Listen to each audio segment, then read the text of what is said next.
if your Bitcoin bet pays off, it will be cataclysmically destructive for the world.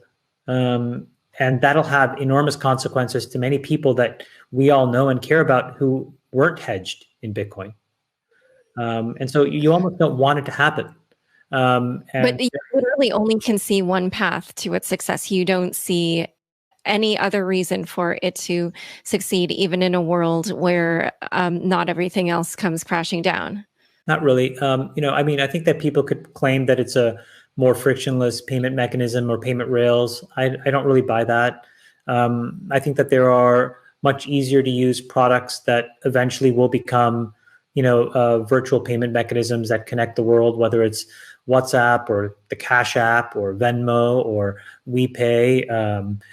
All of these things will eventually be threaded together in an underlying framework that'll allow seamless money transfer, zero cost, instantaneously, in a ledger that gives you a sense of security and transparency. All of these things, I think, will eventually happen. And so the use case for Bitcoin, I think, become less and less as a product and more as an instrument. And again, then you have to think about what the underlying value of the instrument is. People try to make this case for gold all the time, that there's an industrial use for gold. And I would say maybe, but overwhelmingly, folks use it as an instrument to hedge other parts of their assets and other parts of their portfolio. Similarly, we will make the case ad infinitum for the industrial value of Bitcoin, but the overwhelming use case for the most people will be as a financial hedge. And I think that that's good enough, because that's what will get our, quote unquote, the proverbial sort of grandfather to buy this thing, is that concept, because they can understand that much more easily than they can understand distributed ledgers and, seamless payment gateways and this and that. And it's all a little gobbledygook at some level.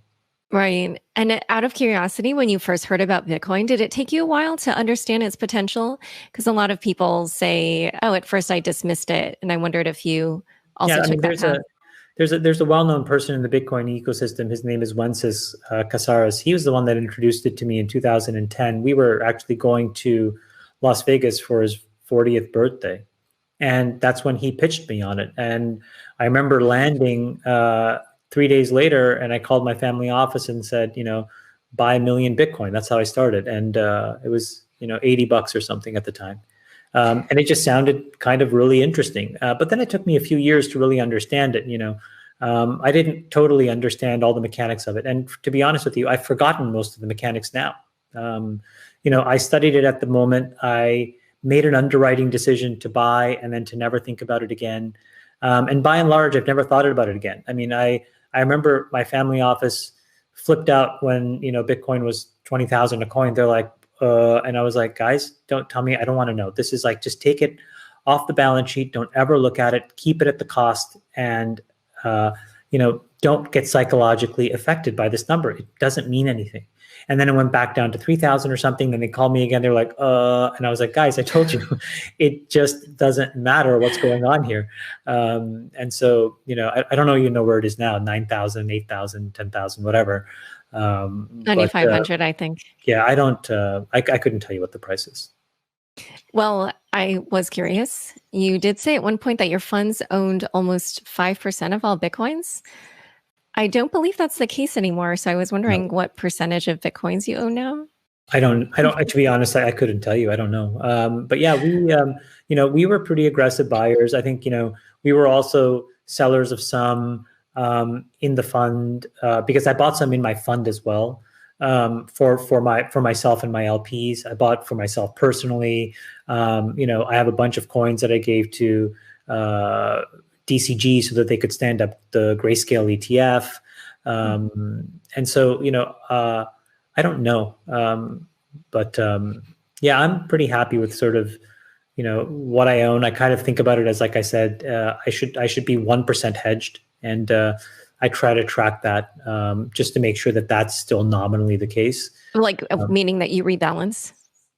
I haven't actually actively rebalanced. I've gotten distributions from other folks. And so when I get more, I just kind of give it to Grayscale, quite honestly, just because I don't want to deal with the coins themselves. I'd rather just get back shares in the ETF because it's just easier for me to manage. So I don't want to have access to the Bitcoin. I just think that's a huge administrative and logistical burden I don't want to bear. At some level, it's also a security thing that I don't want to take on. So, that's Grayscale's problem, or Coinbase's problem. Yeah. Yeah. Well, one thing I was also going to ask you, I know you just said you don't really watch the Bitcoin markets, but did you hear about how Bitcoin also took a massive hit at the same time that panic about the coronavirus was hitting the stock market? And I wondered what that, if that affected your thesis that this was an uncorrelated hedge. Well, I think that more reinforced that for right now, people who are day trading or speculating, they're the same people that are day trading or speculating other financial markets. And so, it'll suffer the same psychological ebbs and flows. And so, when people were selling off equities, it's because they wanted more liquidity, whether it was because of margin pressure or because that they had a directional view in the stock market. And I think that's the same thing with Bitcoin, because a lot of the day-to-day market participants are actively trading the same way they would trade any other stock or bond or commodity. And so it wasn't surprising in my mind that Bitcoin traded off when equities traded off. It just goes to show you that there is a portion of people that view it as a hedge and will never look at it. And then there's a much larger portion, to be honest, who view it as a financial instrument that you can speculate on and make money on in short-term increments. And in as much as those people are greater than or equal to the number of people who view it as a hedge, it will sort of map to other financial markets. When there's a drawdown in equities, you'll probably see a drawdown in Bitcoin. When there's a rally in equities, you'll see a rally in Bitcoin. And by and large, I suspect that that's what we've seen. And that speaks more to the short-term nature of the people in the asset class today. But that probably will change over time as well. Because again, when you get sort of like the long tail adoption of this, so that when there's, I don't know, hundreds of thousands, millions, tens of millions, hundreds of millions of people that own it, they will be more like me, lazy holders. They bought it for a very different reason than speculation, and they neither have the time nor the inclination to care what it does on a daily basis. And that will be very good for Bitcoin. And one other thing is, you also said in another interview that you disagree with the narrative that Bitcoin is digital gold. And I wondered why you disagreed with that. I don't feel that that's necessarily something that's incompatible with the idea that it's an uncorrelated hedge.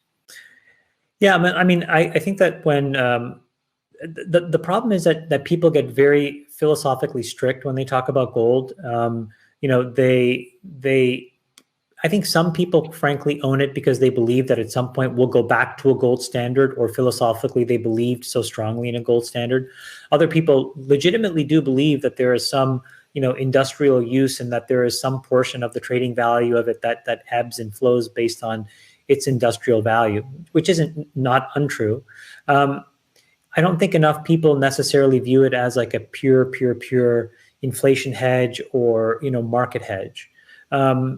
And so that's sort of my comment, which is that, to paint it in the brush of gold just again makes the explanation more complicated. And if you want mass market adoption, the one thing I've realized in anything, in any product, is you need true simplicity. And this is why, I would encourage people to really embrace the simplicity of what Bitcoin is, which is it's basically schmuck insurance in case the people in charge really fuck it up. Well, I was also curious. So do you see merit in any of the other crypto assets, in particular Ethereum? No. And why not? It's kind of like when you have a bellwether instrument, the gains typically go to the winner. So I'll use an equity example to make the case. When Obamacare passed, there was going to be a clear tailwind to health insurance. And, you could have bought a basket of health insurers, or you could have just bought United Healthcare. And the basket would have performed okay. United Healthcare 10x'd in the last 10 years.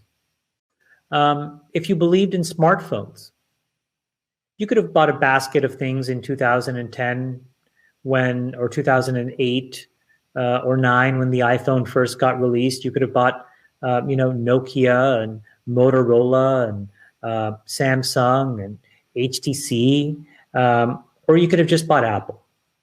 And Apple, frankly, just crushed everybody else. The point is that in any market, when there's a clear winner, it's not that these other things can't win, but there's a weird psychological effect that almost drives these second and third tier winners, which is a desire by people almost out of this sense of insecurity to not want to admit that there's a winner simply because they weren't the one to pick it first. And so what they do is they create these convoluted narratives and theses to basically anoint other winners. And yeah, can they win? Sure. But do they ever win like the category killer? No. I mean, do you really want to be long Lycos and DuckDuckGo, or did you just want to be long Google? Just there has been not a single market where you've been rewarded as handsomely for being long the number 2, 3, and 4 player as you are for being long the number 1 player. And again, it goes back to when things tip and go mass market, the average buyer makes the simple decision. And the simple decision is to go to the category defining winner